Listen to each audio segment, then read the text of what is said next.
मैं वचन देता हूं मैं उसमें माँ को बिठा दूंगा, माँ का वास करा दूंगा। ऐसे गुरुवर हैं। तो नए वर्ष पे सभी लोग आए, चर्चा चल रही थी, तो मैंने उनसे यही कहा, मैंने कहा रामराज इसीलिए नहीं आया भैया, बताओ कई युवा थे, छोटे थे, तो मैंने कहा बड़े के नाते भी कह सकता हूं। मैंने कहा रात में सोते कितने बजे हो? बोले 9 बजे। उठते कब हो? बोले 6 बजे। सबसे पहला क्या काम करते हो उठ के? बोले ब्रश करते, फ्रेश होते हैं। हमने कहा बस यही रुका हुआ है रामराज, अभी नहीं आएगा। बोले तो क्या करना चाहिए? हमने कहा एक बार फिर रामायण पढ़ लो। इतने बार पढ़ी, एक बार और पढ़ो, कहीं ना कहीं लिखा मिल जाएगा कि सबसे पहले क्या करना चाहिए। प्रातः काल उठ के रघुनाथा, माता पिता गुरु नावहि नाथा। आएगा रामराज, करके देखो, उतारना पड़ेगा जीवन में। माता के, पिता के, गौ माता के और गुरु मिल जाए तो इससे बड़ी क्या बात है। चाहे शिक्षा देने वाले मिल जाए, चाहे दीक्षा देने वाले मिल जाए, क्योंकि गुरुओं की भी कई श्रेणी होती है। शिक्षा देने वाले अलग होते हैं, दीक्षा देने वाले अलग होते हैं। कोई हुनर सिखाने वाले, मोटर बाइकिंग सिखाने वाले, ड्राइविंग सिखाने वाले, और सबका अपना अपना स्तर होता है। सब सम्मानीय पूजनीय है। वो मिल जाए, उनके चरण स्पर्श कर लो। करना नहीं है, पढ़ना है, तो अभी देर लगेगी आने में। आएगा, गारंटी है। वही यात्रा चल रही है।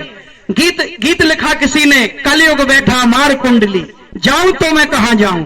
देखो लिखने वाला कितना सोचता है, कितना दुखी है। कलयुग बैठा मार कुंडली, जाऊं तो मैं कहां जाऊं। अब हर घर में रावण बैठा, इतने राम कहां से लाऊं। अब वो कहेगा हर घर में रावण बैठा। रावण नहीं बैठा हर घर में, विचारधारा उसकी समाई है। जो रावण के कृत्य थे, पर स्त्री गमन, मांस का सेवन, हालांकि वो भी बहुत बड़े ज्ञानी थे, लेकिन कहने वाले ने कहा अब हर घर में रावण बैठा, इतने राम कहां से लाऊं। तो बस उसका एक ही उपाय है, रावण हर घर में बैठा है, उसका अंत होगा। और बहुत सारे राम लाने की भी जरूरत नहीं, राम तो एक ही। ये तो लोगों ने बता दिया। अभी रामपाल बाबा वाले कह रहे हैं वो अलग राम है, वो कह रहे हैं कबीर राम से बड़े हैं। धर्म भी भटका हुआ है ना। अभी भी एक प्रकरण चल रहा है, आपने देखा होगा, पाखंडियों का। तो ये लोगों के मत हैं, सच्चाई ये नहीं है। सच्चाई ये है राम एक है और सबके रोम रोम में। तो हर घर के रावण को मारना पड़ेगा। और इतने राम कहां से लाऊं? बिल्कुल लाने की जरूरत नहीं। एक ही राम की विचारधारा, उन्हीं एक राम के आदर्श सबके अंदर भर दो। माताओं के, बहनों के, भाइयों के, सबके अंदर जब राम के आदर्श भर जाएंगे तो रावण का अंत। अब सुनिए गुरुदेव जी का चिंतन। गुरुदेव जी ने कहा नशे मांस से मुक्त चरित्रवान जीवन जिए।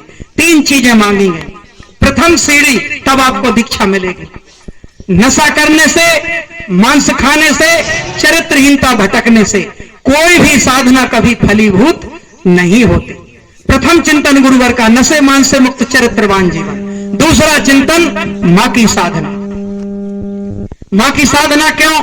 यहां बड़े प्रश्न पैदा होते हैं। भाई कृष्ण की क्यों नहीं, राम की क्यों नहीं, भोलेनाथ की क्यों नहीं? चूंकि सब आए इस एक में, डाल पात फल फूल, और बाकी पीछे क्या रहा गए जब पकड़े मूल। ये मूल है। यहां से राम भी आए, यहां से कृष्ण भी आए, यहां से भोलेनाथ भी आए। कौन सी शक्ति है बताइए जिसके लिए कहा है शिव योगी तुम्हारे गुण गावे, ब्रह्मा विष्णु तुम्हें नित्य ध्यान। मूल जननी, यही तो अभी विषय चल रहा है। लोग समाज को भटका रहे हैं, गलत संचालन कर रहे हैं, गलत चिंतन दे रहे हैं। इनसे बुराई नहीं, गुरुवर ने बड़ा पावन चिंतन दिया। मां को पकड़ने से प्रभु राम भी प्रसन्न, कृष्ण कन्हैया भी प्रसन्न और भोलेनाथ भी प्रसन्न।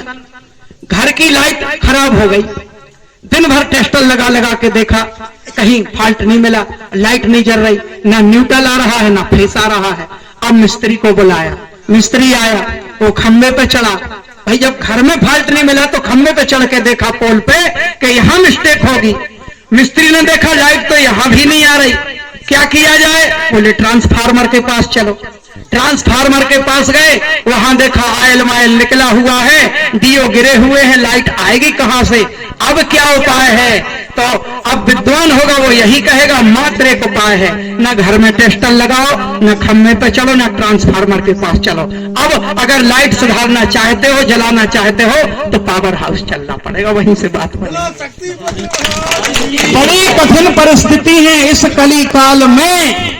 लोगों ने पढ़ा, जीवन में नहीं क्यों समाज, क्यों इतनी अनीति हुई? हर घर में रामायण रखी, हर घर में गीता महाभारत रखा, लेकिन धिक्कार है उन सनातनियों को, धिक्कार है उन हिंदुओं को, अगर घर में रामायण रखी, महाभारत रखी, गीता रखी, इसके बाद भी घर में मांस का सेवन करते हो तो तुम पापी हो, तुम दुराचारी हो। दूसरे नहीं है दुराचारी।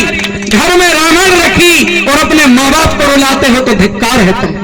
यहीं से टूटा सनातन, यहीं से समाप्त हुआ। बहुत बड़े कारण नहीं है, ये कारण दूर हो सकते हैं, जड़ से सुधारना पड़ेगा, नीचे से नींव मजबूत होनी चाहिए। माता रामायण कृपा देंगी। देखो पहले क्या कहते थे, गीत चला